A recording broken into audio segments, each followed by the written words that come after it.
Muy buenos días, mis queridos amigos. Bienvenidos a su programa Frente a Frente, como cada mañana a través de Mira TV, canal 9 de Inter. Vamos a recordar, como siempre, nuestras redes sociales.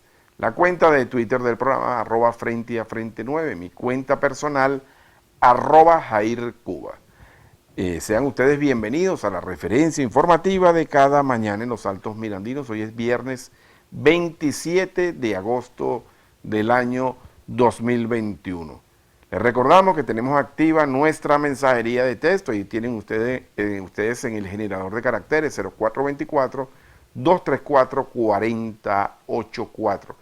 Y también que este programa puede ser visto en reposición esta noche a las 9 de la noche. Y por favor suscríbase a nuestro canal de YouTube, Jairo Cuba TV, y allí usted puede ver este y otros programas y de paso nos apoya porque estamos tras la búsqueda de 1000 seguidores, con lo cual este programa puede entonces ser transmitido en vivo y traspasar las fronteras. Bien, mis amigos, hoy tengo un entrevistado muy especial. Primero porque es especialista en la materia que va a tratar, segundo porque me une a él y a su hermano, que están aquí en el estudio, un afecto primario, por decirlo de alguna manera, de uno de mis mejores amigos de vida, como lo es Darío Morillo, pero ya se los voy a presentar. Antes de eso yo quiero conversar. Los comentarios que hice en el día de ayer motivaron a que mucha gente nos respondiera y nos mandara algunos mensajes coincidiendo con lo que estamos diciendo. Miren, yo les voy a decir algo. Cuando hacemos este tipo de denuncia y este tipo de reflexión, nosotros no nos alegramos por eso. Todo lo contrario, nos sentimos incómodos porque esa no fue la Venezuela en la que nacimos, ni la Venezuela en la que crecimos, y mucho menos la Venezuela en la que nos formamos.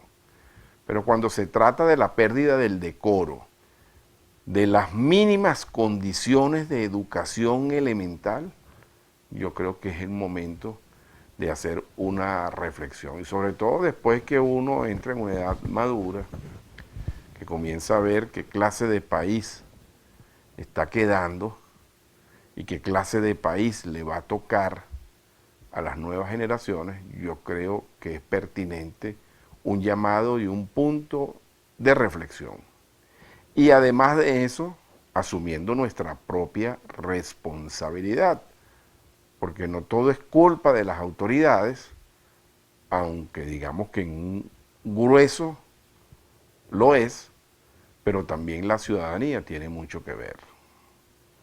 Por eso cuando hablamos del sistema de extorsión que utilizan una mínima porción, pero que se encarga de manchar toda la reputación de las fuerzas policiales, eso tiene que llamarnos a la reflexión, porque eso finalmente es producto de una deformada educación y de una incultura a lo cual los venezolanos no estamos acostumbrados ni debemos estar acostumbrados.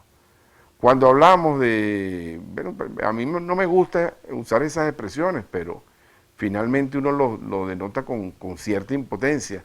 El tema de personas orinándose en la calle sin ningún tipo de decencia, ni una cuestión que anteriormente, cuando uno creció, los padres de uno si tenían una necesidad se metían en un montón. Bueno, ahora no.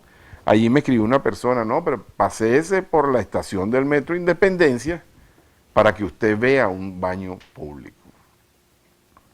Y así como esas muchas otras cosas, una manera distorsionada de ejercer la autoridad, cuando usted a veces ve una autoridad, ya la palabra autoridad pareciera que le queda grande, porque no se dan a respetar, cuando ustedes ven que la policía queda para cuidar licorerías o para cuidar comercios o para estar, como dicen por allí coloquialmente, cantando la zona, en fin, cuando ese tipo de cosas ocurre es porque estamos en medio de una sociedad enferma. Y una sociedad enferma que necesitamos sanar. Y todos somos responsables. Ustedes de su casa que me está viendo, la familia, porque desde allí parte el principal núcleo educativo del país, nosotros los comunicadores que tenemos una enorme responsabilidad de informar de la mejor manera, independientemente de nuestras opiniones. Las opiniones son de carácter subjetivo. Como yo siempre digo, nosotros no somos los dueños de la verdad, pero como este es un programa de opinión, y aquí vienen gentes de todo tipo, y todos tienen derecho a expresarse, los medios de comunicación tenemos una gran responsabilidad en la divulgación de mensajes asertivos que permitan construir una mejor sociedad. Una mejor sociedad donde los maestros, los educadores ganen bien, donde nuestros policías tengan la posibilidad de formarse verdaderamente, óigase bien lo que estoy diciendo, verdaderamente en un instituto universitario de formación policial y no en una chapuza, donde egresan, tenemos 1.500 policías semanales nuevos, sin formación de ningún tipo. Eso no es otra cosa que un disfraz y una información desfigurada de la realidad de las cosas. Y como así lo que comentaba yo en el día de ayer, bueno, los estudiantes sobresalientes de bachillerato en los institutos privados, porque no solamente estoy hablando del Estado como tal, lo utilizan como profesores en las materias de bachillerato, de primaria, porque salen más baratos, porque, en fin, porque un profesor que se ha formado tiene un costo específico. Y como esa, muchas otras cosas más, cuando se hace el llamado a clase, aquí lo denunciaba el profesor Héctor Medina el pasado lunes, un llamado a clase en medio de una pandemia, pero sin ni siquiera haber atendido las plantas físicas de los institutos educacionales.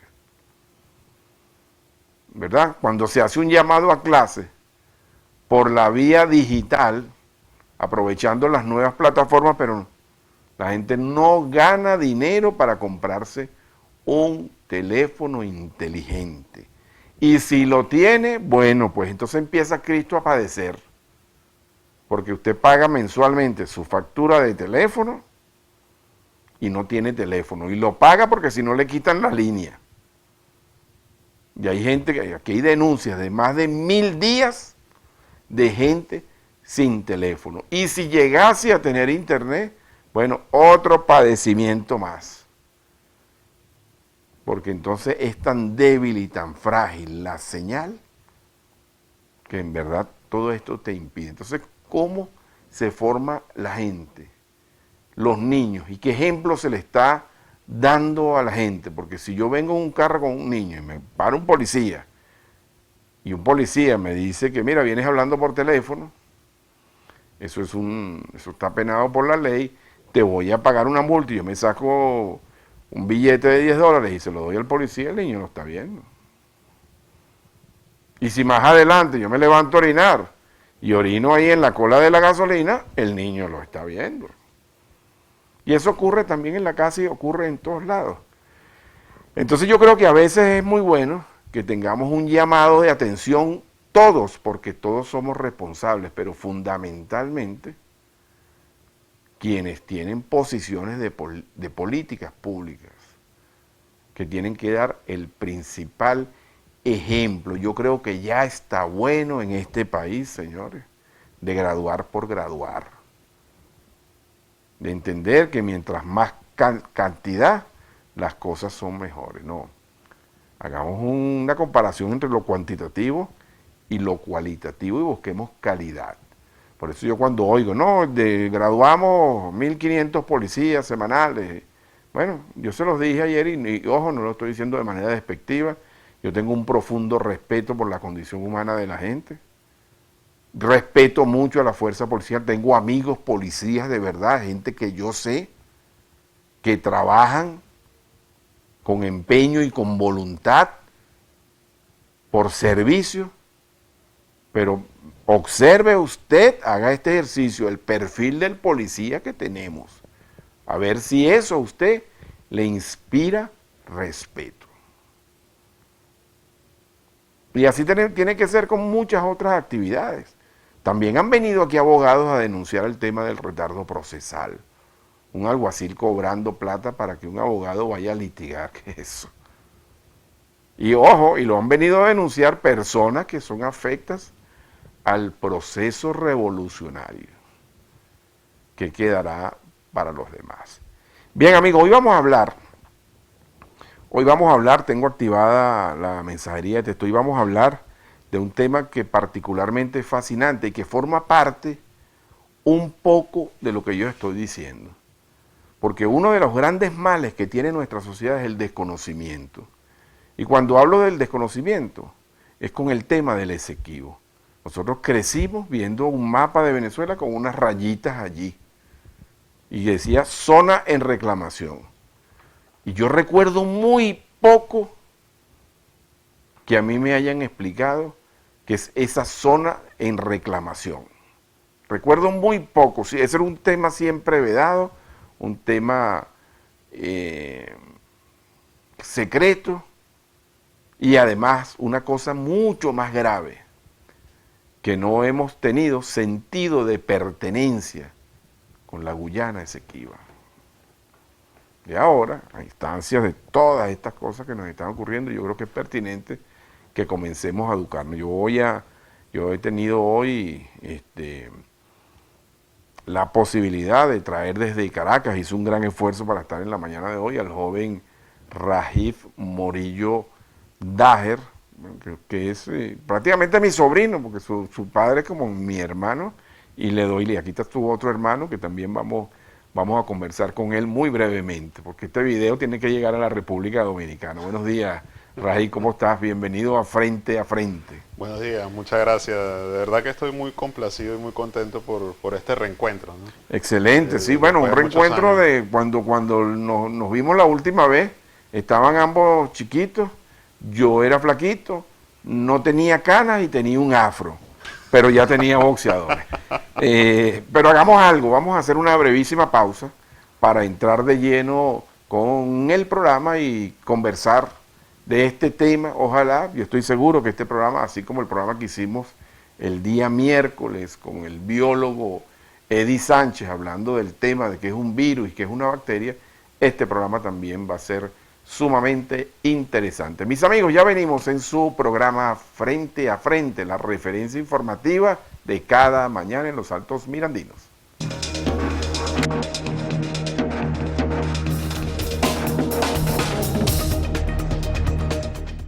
Bien, ya de regreso, mis queridos amigos, en su programa Frente a Frente. Aquí está Michael también, Michael Morillo, está Rajif, bueno, imagínense ustedes, son como mis sobrinos, porque tantas vivencias, y ya vamos a tener la oportunidad de conversar de lo humano y de lo divino.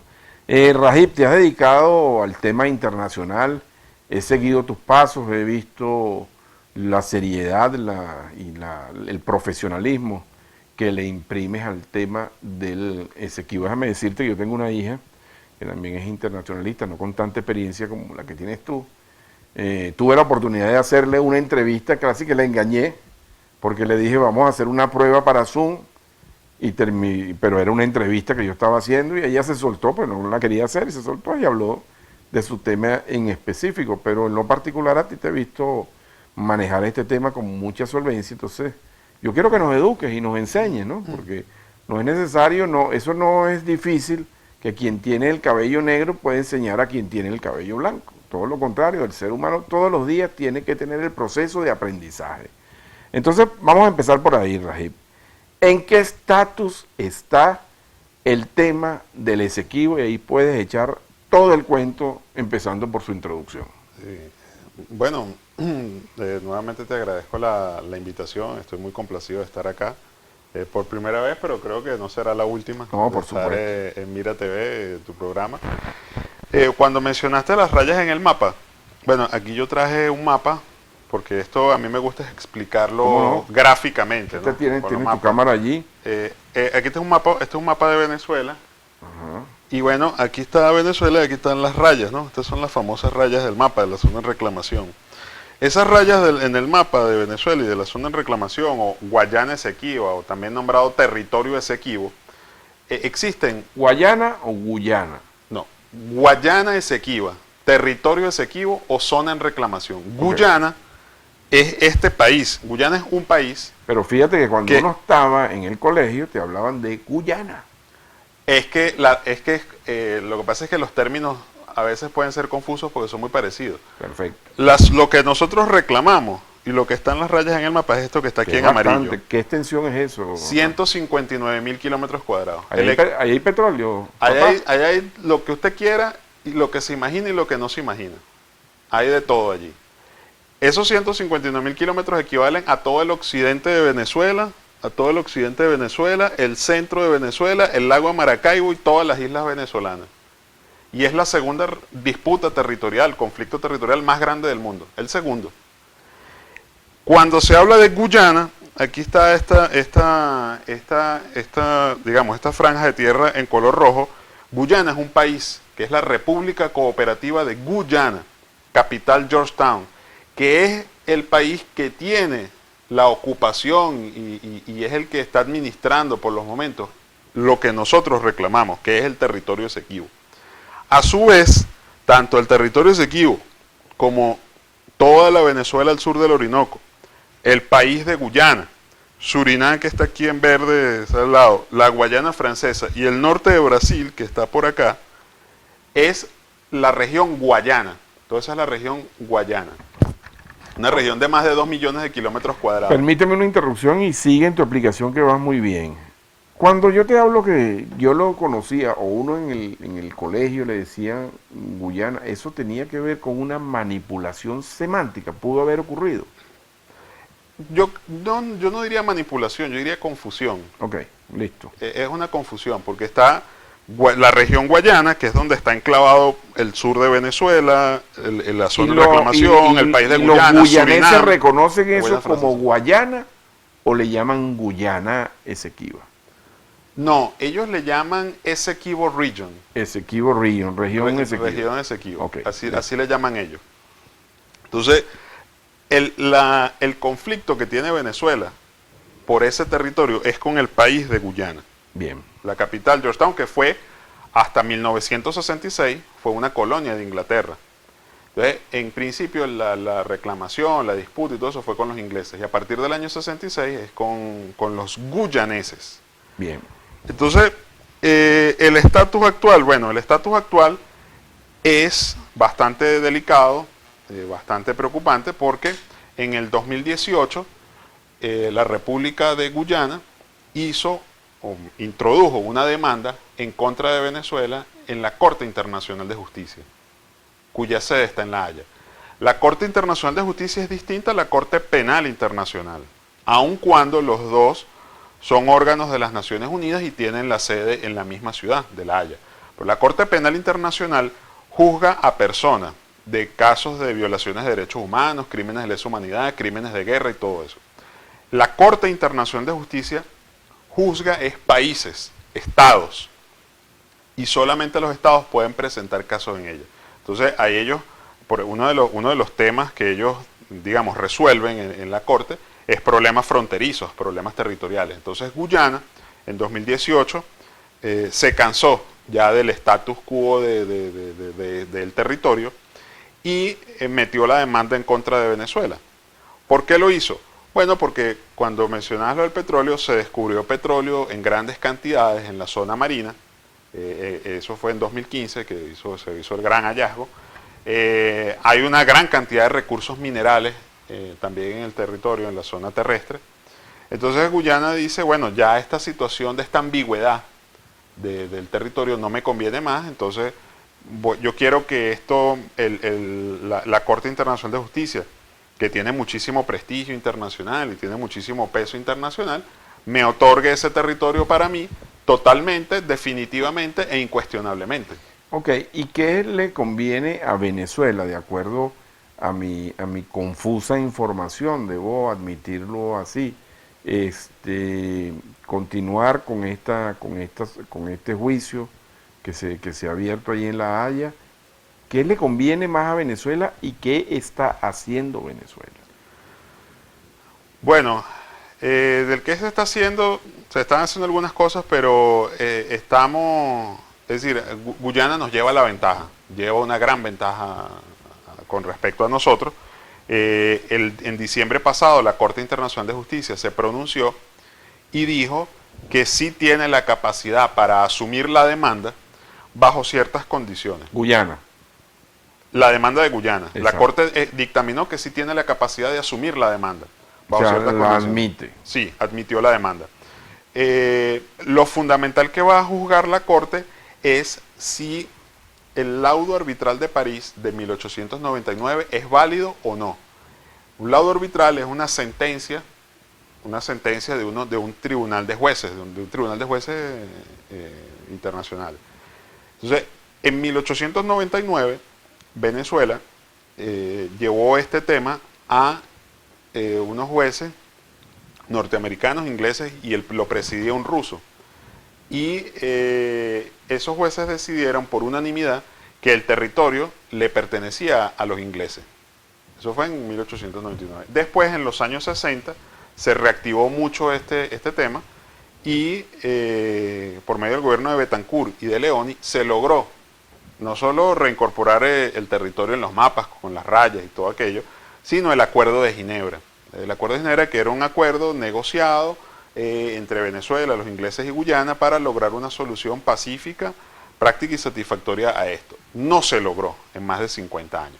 Guyana se cansó de esa situación, metió la demanda y entonces, bueno, ahora la Corte va a decidir en los próximos años, en el transcurso de esta década, si el laudo de aquel 1899 lo ratifica o lo invalida definitivamente. Si lo invalida, bueno, en el caso de que lo invalide, entramos en otro proceso. muy probablemente entremos en Ahora, otro proceso. Rajib, fíjate, está excelente la explicación. ¿Qué ha pasado con esto? Fíjate, y en esto voy a tratar de ser lo más objetivo posible. Yo lo que percibo, por favor, siéntete en libertad de refutármelo si no es cierto, de criticarlo si no es cierto, porque de eso se trata. Por eso este es un programa de opinión. Yo lo que percibo es que ha habido desdén con esto, ha habido desidia y ha habido abandono. Y no me estoy refiriendo a los últimos 20 años solamente de gobierno, de esta manera de gobernar. También percibo que anteriormente también esto se dejó como pasar. Pero a eso entonces le voy a agregar un ingrediente, que es el tema de cuando empezó este proceso, liderado por Chávez, también entonces se generó esta alianza con CARICOM y esta búsqueda de ganar espacios desde el punto de vista geopolítico, y parece que lo más conveniente era dejar también esto allí como una posibilidad de obtener otras prebendas en lo geopolítico, poniendo en riesgo una situación como esta. ¿Me expliqué? Sí. Okay. Sí, sí. Sí, bueno, es cierto, durante muchísimos años, puede decirse, los últimos 30 o 40 años ha habido bastante negligencia, bastante desdén con el manejo del tema, que nos ha traído esta situación delicada, grave, de ese juicio internacional que se abre nuevamente. Todos los gobiernos han cometido errores, ¿no? Yo creo que los mejores años... ¿Por qué eso? ¿A qué lo asumes tú? De acuerdo a tus investigaciones que te has dedicado a investigar este tema.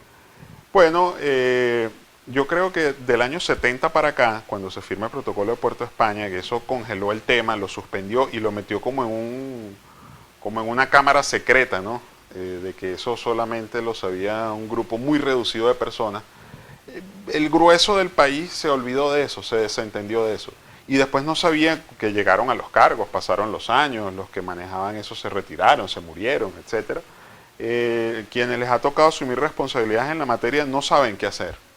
No han sabido qué hacer con el tema. Y eso ha sido desde el año 70 para acá, sobre todo el 82 para acá. No han sabido qué hacer con esto. No saben cómo o no saben del tema o tienen alguna noción muy básica, pero no saben cómo resolverlo, cómo atenderlo.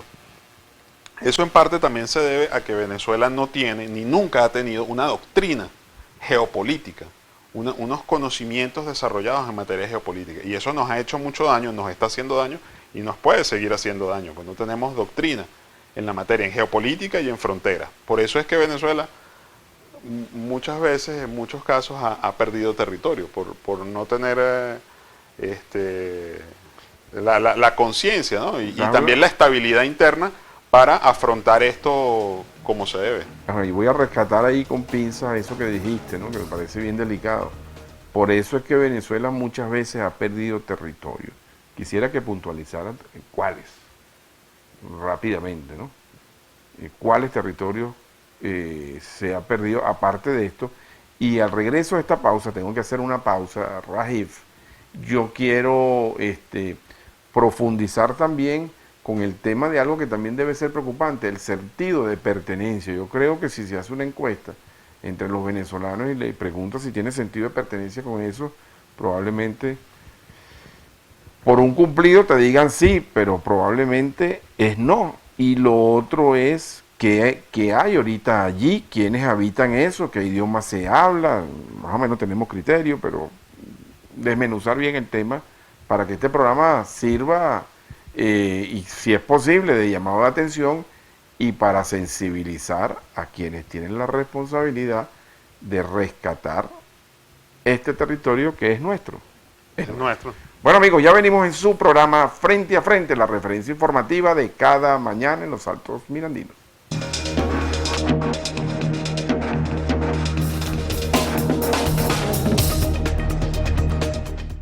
Ya de regreso, mis queridos amigos, en su programa Frente a Frente, la referencia informativa de cada mañana en los Altos Mirandinos. Conversamos hoy con el internacionalista Rajif Morillo. Aquí está su hermano Mike, él también. Ambos los conocí chiquitos yo, así que son mis sobrinos. Sobrino y el tío los abandonó un tiempo, pero aquí está el tío, ya el tío está aquí. Pues. Con tu permiso, Rajif, este es un programa de mucha participación, sobre todo la gente tiene mucha inquietud por los problemas de la comunidad y bueno, Frente a Frente se ha convertido en un vocero para ellos, ¿no? Muy bueno. Buenos días, señor Jairo. Los docentes de la Gobernación del Estado Miranda aún sin poder cobrar su quincena. Los días de cobro son 10 y 25 de cada mes. Ahora las nóminas tienen que pasar por la plataforma Patria. ¿Qué es esto, Dios mío? O sea, esto forma parte de ese retroceso de cosas que eso no puede ser voluntario. Si yo tengo interés, me inscribo, obligado. Obligado es difícil. De verdad que sí. Eso lo denunció Héctor Medina aquí, que ahora ellos están cobrando a través de la plataforma Patria, lo cual me parece un enorme desorden, sobre todo con el tema que tiene que ver con los pasivos laborales de los que son arena y sal y agua, porque eso no. Aquí viene otro mensaje. Yo soy docente 4, máxima categoría de la Gobernación del Estado Miranda y cobro 58 millones de bolívares mensuales. Puede que uno haya sido jubilado como directivo y reciba otros rubros, máximo 62 millones. Según la contratación colectiva se nos debe homologar los beneficios con el Ministerio de Educación, pero todo esto es un atropello y una falta de respeto. El ciudadano indefenso ante esta cuerda de, yo le pondría caterva y ustedes completen lo demás. Seguimos con la mensajería de texto. En el Parque de los Enamorados de los Nuevos Teques hay un árbol que se está cayendo y la alcaldía no hace su trabajo. Buenos días, señor Jairo Cuba. Es Ever Marrero, estudiante y comunicador social. ¿Qué posibilidades hay para que traiga un invitado a su programa? Bueno, yo le diría que este invitado, que es candidato a alcalde, prepare su proyecto de gobierno para hablar de eso. Para hablar de eso con todo gusto. Pero que prepare una propuesta y con mucho gusto, porque es que hemos traído mucha gente aquí y bueno, al final fíjense ustedes, ahí está San Pedro, Malpaso, en la situación, y uno no ve la presencia activa allí de los concejales, no la ven. Entonces yo creo que es bueno también un llamadito de atención, ¿no? Que la gente tenga sentido de compromiso y de pertenencia.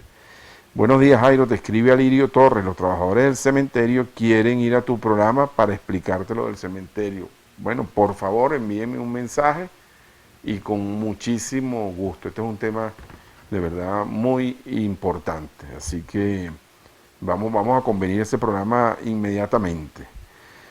Buen día, yo me coloqué la primera dosis de la rusa y no llegó la segunda. Ahora me podré colocar la vacuna de otro laboratorio. Lo que, ojo, no me pongan atención, porque soy virólogo, ni biólogo, pero lo que he oído, lo que he preguntado, es que hay que esperar más de 90 días y después iniciar un nuevo proceso con la vacuna Sinopharm. Otro mensaje que tengo por aquí, este tema del Esequibo es muy importante y este joven lo explica muy bien. Bueno, y tiene. ¿Dónde nos quedamos? El Esequibo es nuestro. Sí, Y el territorio que perdió Venezuela. Cuando tú dijiste así, tu hermano Michael inmediatamente saltó. Y otro territorio bueno, que hemos perdido. sí, Venezuela ha perdido muchos territorios. De hecho, no lo traje acá, pero hay un mapa de la Capitanía General de Venezuela, que Venezuela tenía más o menos 1,5 millones de kilómetros cuadrados, ¿no? Entonces, Venezuela perdió por medio de laudos, que fueron de Laudos sentencias, arbitrales, ¿no? perdió vastos territorios acá con Colombia, de los colombianos, la zona de La Guajira, la zona acá de los llanos los llanos de Apure, y también toda esta zona acá del Orinoco, ¿no? Del río Orinoco. ¿Y eso se perdió por qué, Raíz?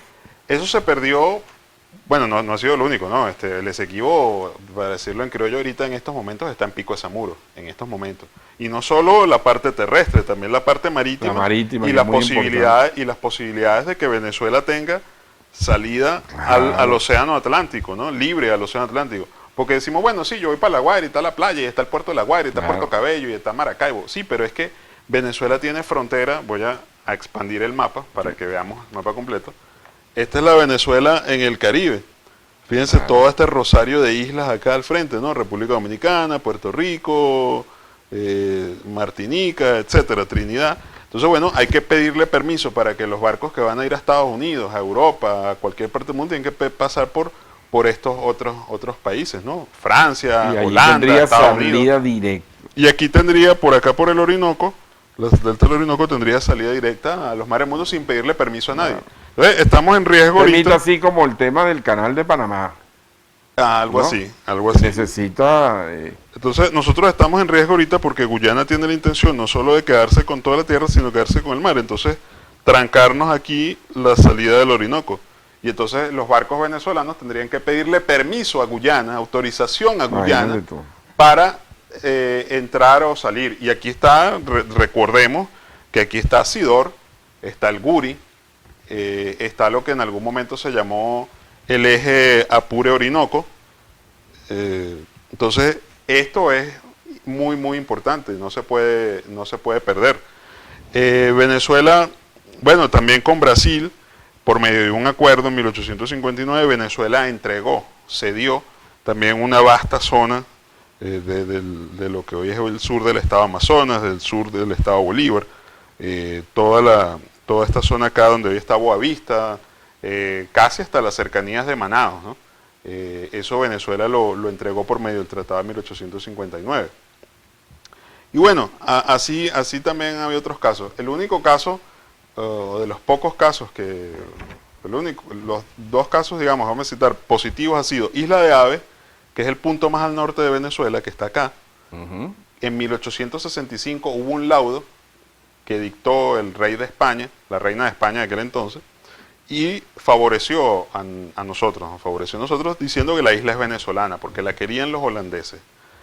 Y el caso también acá pequeñito de la isla de Patos, que está entre la península de Paria y Trinidad, que fue una devolución que hicieron los ingleses también en 1942. ¿Qué hay allí en Isla de Aves y en Isla de Patos? Bueno, en ambas islas, sobre todo en Isla de Aves, lo que ha habido es lo que se llama el guano, ¿no? Lo que era el guano, que eso se utilizaba antiguamente como fertilizante. Hoy por hoy Isla de Aves es un refugio de fauna silvestre y es una base de la Marina de Guerra venezolana, ¿no?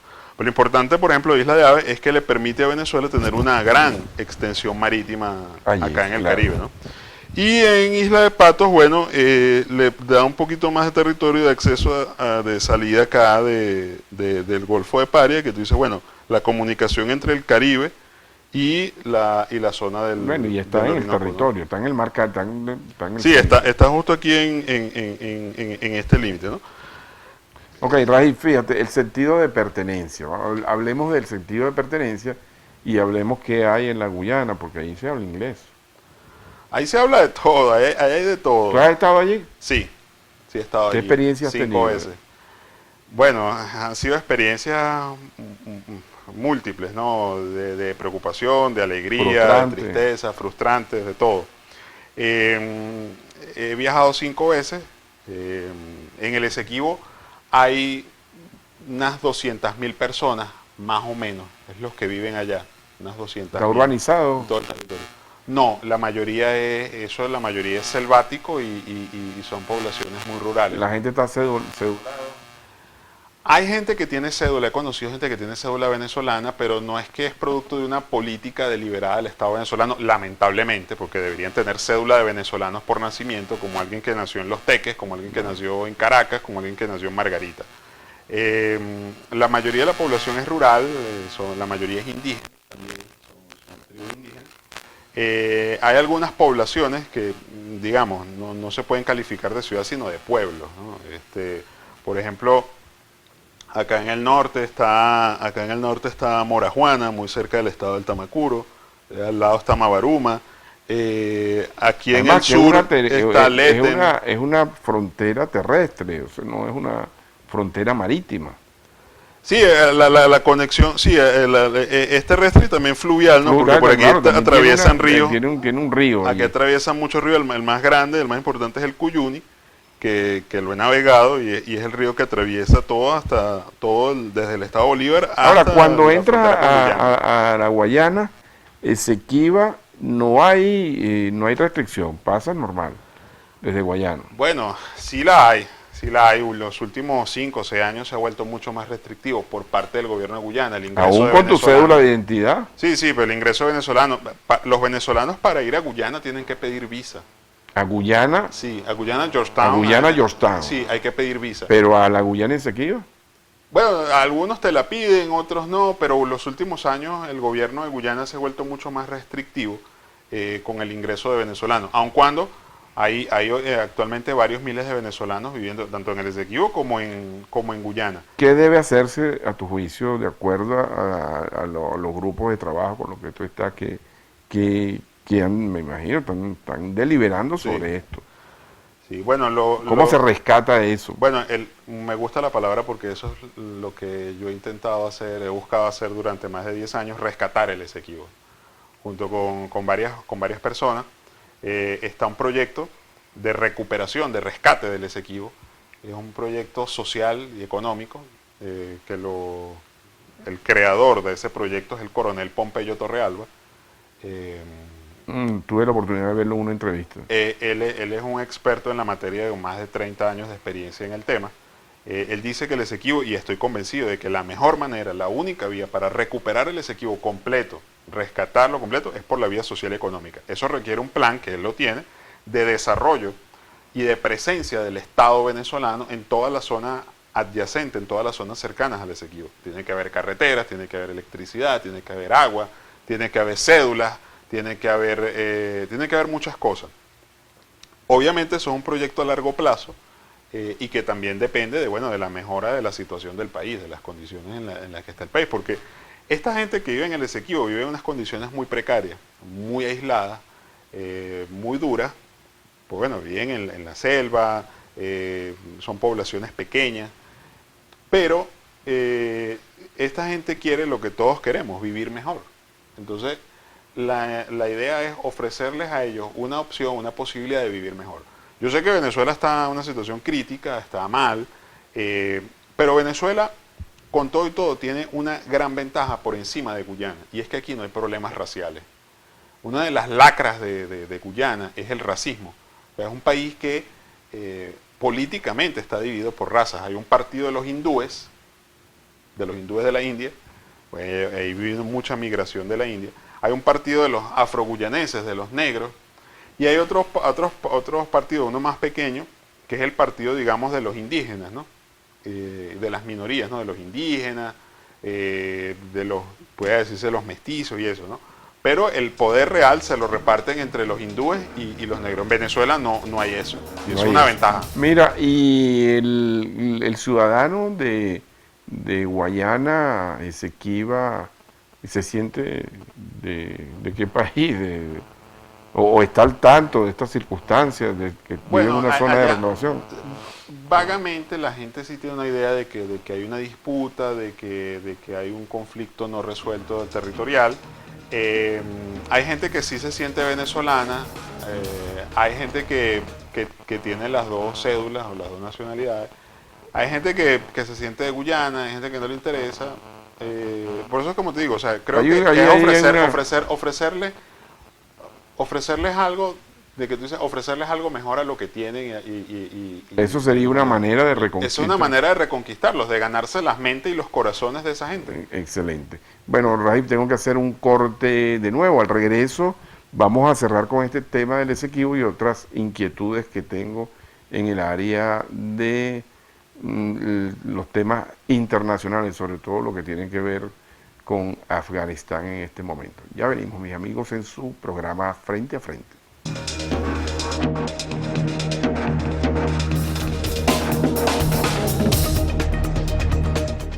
De regreso, mis queridos amigos, en su programa Frente a Frente, la referencia informativa de cada mañana en los Altos Mirandinos, conversando hoy con Rajiv Morillo.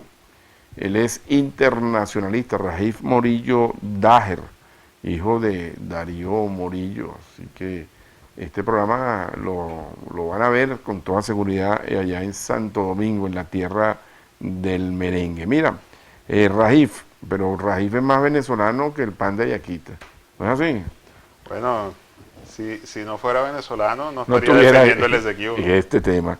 Rajiv, cerrando con este tema, quiero hablar un poquito del tema de Afganistán y la situación que está atravesando ese país.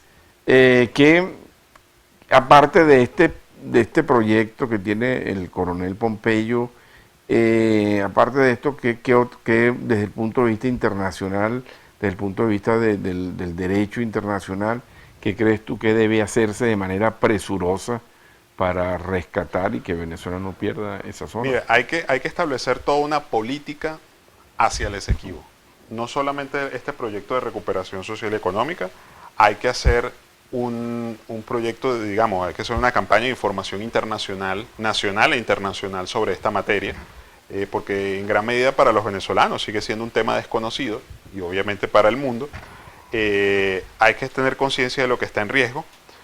Hay que hacer investigaciones en distintos archivos, bibliotecas, cancillerías del mundo, por ejemplo en el Vaticano, en Rusia, en Estados Unidos, etcétera. Venezuela todavía, digamos, el gobierno venezolano, el gobierno de Maduro, que es el que tiene la representación ante la Corte Internacional de Justicia, no ha decidido si va a asumir o no la demanda. Hay que tomar una decisión, hay que tomarla ya muy pronto. Ir al juicio tiene sus pros y también tiene sus contras. Ir o no ir, cada una de las opciones tiene sus pros y sus contras. Incluso Venezuela tiene la posibilidad de hacer una contrademanda, lo que jurídicamente, digamos, se llama demanda reconvencional. Okay. Hacer una contrademanda a Guyana, decirle, bueno, Guyana demandó que la validez del laudo arbitral, bueno, nosotros vamos a contrademandar diciendo de quién es el territorio, por encima de laudos, acuerdos, tratados, todo, es de que la Corte establezca de quién es el territorio, no si el laudo es válido o no, sino que establezca de quién es, y entonces ahí se va a tener que revisar esto desde Cristóbal Colón. Ok, otra cosita, ¿has tenido oportunidad de hablar con personeros del gobierno, esta comisión en la que tú estás, han tenido oportunidad de reunirse con...? Sí, han habido algunas reuniones y celebro que hayan habido algunas reuniones, bueno, de que este tema no puede ser un secreto de Estado, ni se puede manejar de manera hermética. Esto tiene que tener una discusión pública, o por lo menos con la gente que estamos involucrados en esto, con los que estamos interesados y metidos y sabemos de esto. Okay. Han habido algunas reuniones y algunos intercambios, y que bueno, algunas de las ideas que he expresado aquí, yo las expresé. Tengo entendido que en la Asamblea Nacional se creó una comisión que persigue Germán Escarrá, si mal no me equivoco. ¿Tienen la suficiente asesoría? Mira, no sé, yo... Pues es que a veces ponen a la gente. En estos días, por ejemplo, yo le preguntaba a Héctor Medina si Yelice Santaella era educadora, pero le pusieron ministro de Educación y me dijo que no sabía. Entonces, bueno, aquí todo el mundo, sí, mueven a la gente ahí como las piezas de ajedrez, ¿no? Mira, con esta comisión descarrada, yo he hablado es con uno de los que está allí en esa comisión, es William Fariñas, que me puse a la disposición, digamos, Amigo mío, de colaborar en esa comisión. Sé que hicieron... amigo de Marco. Yo le entregué el fondo de turismo a William Fariñas. Yo le entregué el fondo de turismo, me reemplazó en el fondo de turismo del Estado Nueva Esparta, William Fariñas. Yo le entregué, digamos, ellos hicieron una lista de propuestas que no sé cuáles son las propuestas que hicieron en el tema Esequibo. He estado a la disposición, cuando me han llamado a las reuniones con el gobierno yo he ido, he ¿Y participado. hay interés allí? ¿Hay interés? ¿Notas interés? O... Bueno, sí hay cierto interés, no voy a decir que no lo hay, sí ha habido cierto interés, porque bueno, estamos en una situación bastante delicada, en una situación crítica, y en el que sea que vayamos a la Corte o no vayamos a la Corte, hay que primero que tomar la decisión, y segundo hay que saber que alguna de las dos opciones tienen sus puntos favorables y también sus puntos en contra. Traje acá a recomendar, digamos, a los televidentes este libro. La cuestión Esequibo, Memoria y Soberanía. Este es un libro que salió hace ¿Dónde se poco adquiere tiempo. ese libro? Este libro está digitalizado gratuitamente, Ok. pero también lo pueden adquirir por medio de una librería en internet que se llama Librería Reta. Es una librería que está en Uruguay, se puede comprar, bueno, pues, en físico. Se puede consultar también en algunas bibliotecas, aunque creo que ahorita por el COVID está cerrado. Este libro yo participé en la elaboración de este libro. Y bueno, creo que es un libro muy sencillo para entender, para leer entenderlo y profundizar en... La cuestión Esequibo, en el tema. Memoria y Soberanía. Pues, que excelente. Entonces, Ok, Rajif, ¿algo más que quieras cerrar con el tema del Esequibo para entrar con Afganistán rápidamente? sí, bueno, que están relacionados. Ajá. Hay un punto Ya vamos para punto de allá. relación. Este es un tema que afecta a todos los venezolanos. Este es un tema estratégico. Este es un tema de vida o muerte para el país. No solo por lo del territorio terrestre, sino por el territorio marítimo. Este es un tema que si Venezuela pierde el territorio definitivamente y perdemos la salida al mar, esto va a afectar a todos y cada uno de los venezolanos y lo va a afectar para mal. ¿Por qué? Por el tema del comercio, el tema de la navegación de los barcos, el tema de las amenazas que se ciernen sobre el territorio venezolano y de los venezolanos que hacen vida. Yo tengo un amigo que vive en el estado del Tamacuro y me dice que la gente ya está muy preocupada con esta situación, no sabe qué es lo que va a pasar. Yo creo que hay que buscar la manera, y los venezolanos, cada venezolano tiene que buscar la manera de cómo le puede aportar al país. Hay una frase muy conocida de Kennedy, dice, no preguntes qué puede hacer tu país por ti, preguntas qué puedes hacer tú por tu país. Así es. Yo conseguí hacer por mi país por medio del Esequibo y creo que también hay otros venezolanos que me acompañan en esto y pueden haber otra gente que me esté viendo en este momento que desde su ámbito, desde su área, desde lo que haga, se pueda involucrar y se quiera involucrar. Ok, Rajif, en la la materia. gente que tenga interés en esto, ¿cómo se comunica con ustedes? ¿Cómo se comunica? Bueno, en tus redes sociales. Sí, yo formo parte de la Fundación Venezuela Esequiba y también formo parte de un grupo de investigación y asesoría que se llama Grupo Anacoco. Tenemos un grupo en Facebook que se llama Venezuela Esequiba 1. Okay. Hay otro de un amigo que se llama Mi Mapa de Venezuela Incluye el Esequibo. Está el otro que es el del coronel Pompeyo Torrealba, en el que de cierta forma estoy involucrado allí, que es el Movimiento Nacional Rescate del Esequibano y el Esequibo, que está también otro grupo en Facebook. Me puede buscar en mis redes sociales, Okay. por Twitter, @rmdager88. rmdager88. Sí. En Twitter, en Facebook, mi nombre, mi Rajif nombre Morillo, completo. como está en el generador de caracteres. Bueno, puede buscar el libro, que ya lo recomendé. Hay otros libros también, acaba de salir otro libro. Últimamente están saliendo varios textos sobre la materia que es importante leer. Ok. Bueno, tengo varios escritos en internet, ¿no? Rápidamente abordemos el tema de Afganistán. Sí. La situación allí, un poquito la explicación, ¿no? Porque mucha gente también está ajena a ese tema y bueno, no tiene por qué estarlo, aunque por cultura general sí, ¿no? Esta lucha entre el talibán y el gobierno que acaba de salir despavorido de allí. Bueno, voy a mencionarte primero, para no ser tan drásticos en el cambio, Parece extraño, parece increíble, pero el Esequibo y Afganistán tienen una relación. Por el tema de la raza que hablabas. No, cuando nosotros vamos al juicio en París en 1899, el que presidió el tribunal, de ese tribunal que nos quitó el territorio, era un ruso, Fyodor Martens. Fyodor Martens es autor de este libro, que tiene 2 ediciones en Venezuela, que se consigue acá en Venezuela, que se llama Rusia e Inglaterra en Asia Central. Y este señor, que era un experto en derecho internacional de la Cancillería rusa, un tipo muy reconocido, dice en este libro, es un libro un poco vomitivo, ¿no? Porque él dice en este libro que, palabras más, palabras menos, que Rusia e Inglaterra están destinadas por la divina providencia para someter y civilizar a los pueblos bárbaros. Imagínate. Entonces, ¿quiénes eran para ellos los bárbaros? Bueno, todos los que no eran europeos o norteamericanos. Todo eso, lo demás, o sea, Latinoamérica, eso era bárbaro o semibárbaro, semisalvaje. Entonces, los rusos y los ingleses tenían que civilizar al mundo, ¿no? En este libro, él dice que, bueno, que los rusos y los ingleses tienen que repartirse Asia Central, entre ellos Afganistán. Entonces, cuando Venezuela, por ejemplo, reclama en las Naciones Unidas en el año 62 el Esequibo, el embajador de Afganistán le llama la atención el discurso que hace el canciller de Venezuela y pide que ese discurso que él dio sea transcrito completamente.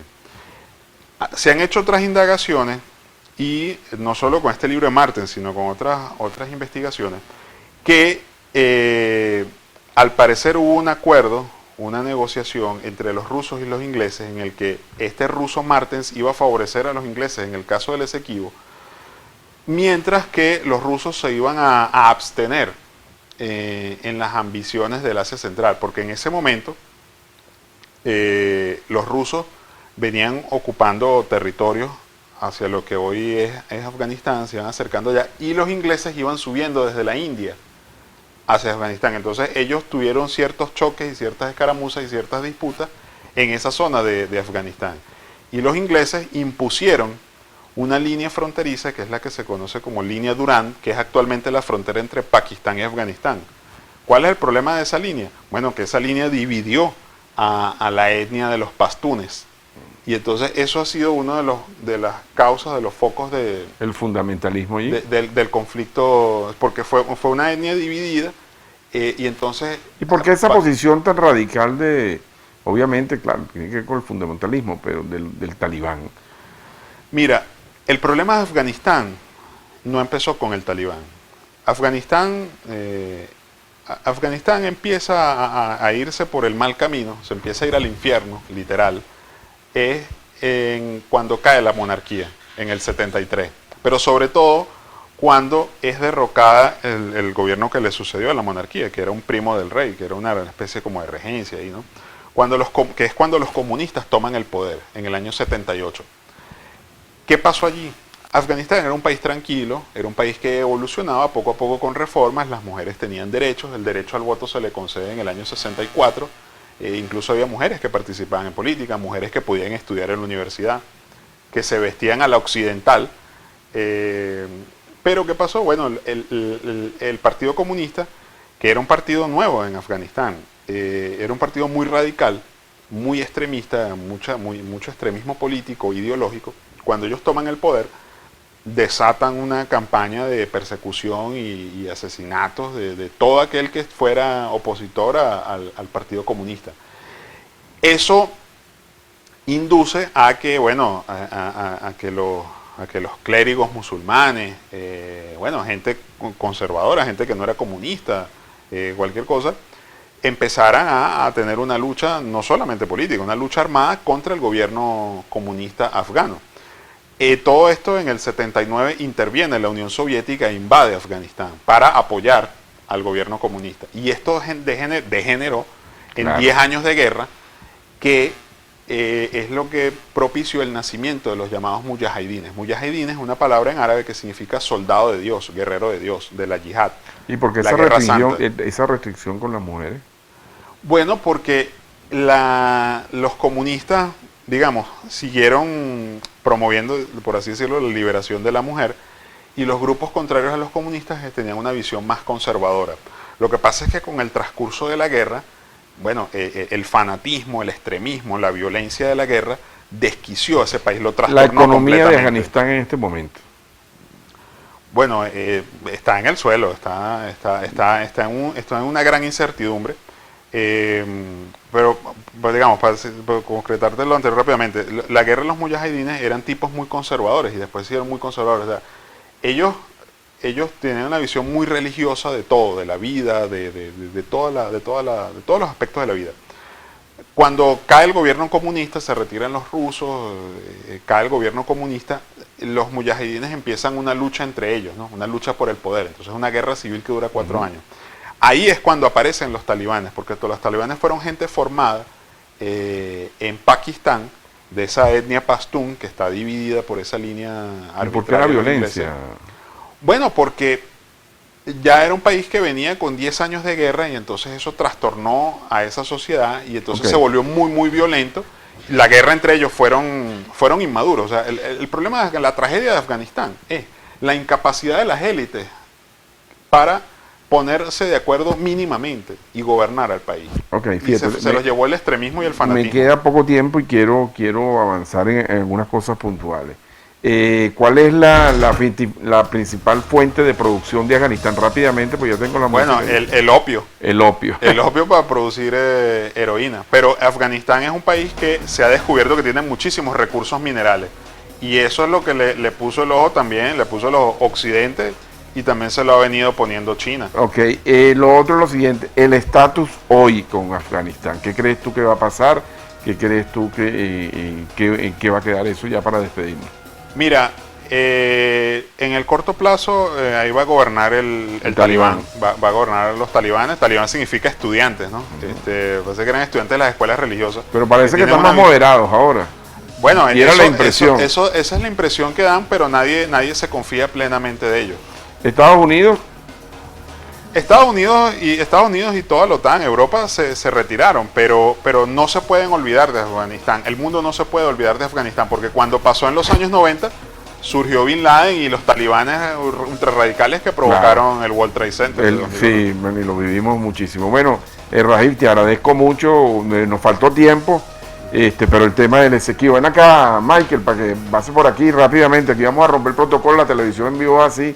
Michael es su hermano también, bueno, tenía 20 y pico de años, además está vinculado a la televisión, pues tienes que agacharte un poquito, porque para que la cámara robótica te tome.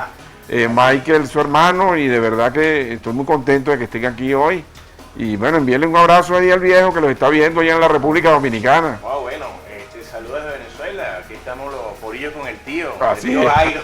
Así es. Tiempo sin vernos y bueno, queremos mandarle allí un gran abrazo y un saludo a estos compañeros boxeadores que están allá dando una lucha con mi papá, que bueno, toda la vida en el boxeo. Toda la vida en el boxeo. Sí, pronto va a aparecer, Darío, otro Francisco Quiroz. Bueno, tenemos que despedirnos, mis amigos. Yo los espero el próximo lunes. Por favor, cuídense mucho este fin de semana. Precaución con el tema de las lluvias y el próximo lunes tenemos otro frente a frente. Recuerden, esta noche a las 9, mañana ya a partir en nuestro canal de YouTube, este interesante programa que hicimos hoy con Rajiv Morillo y que cerramos con el otro Morillo, Michael. Nos vemos el próximo lunes.